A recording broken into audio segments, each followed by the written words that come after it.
Good afternoon. My name is Camilo Andrés Perdomo Roballo.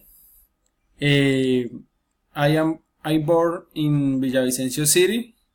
I am 22 years old. Actually, I am live in Coveñas City in the Sucre Department, Colombia. I work in the project in the Sucre Department. Actually, I am study engineer environment in the UNAT University. I like white. I like white. My mother, my father, my sister, my brother.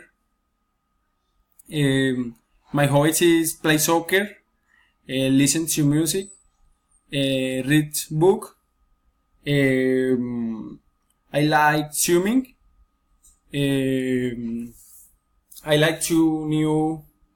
I like to kind of new place. Um,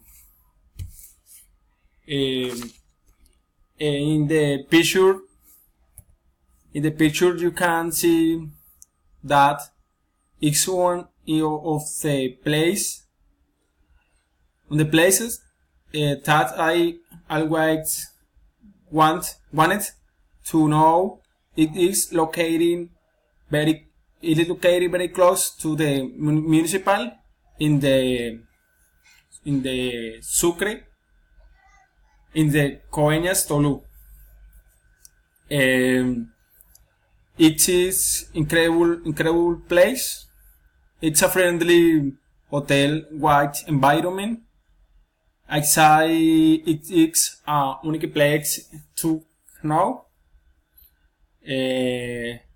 Thank you.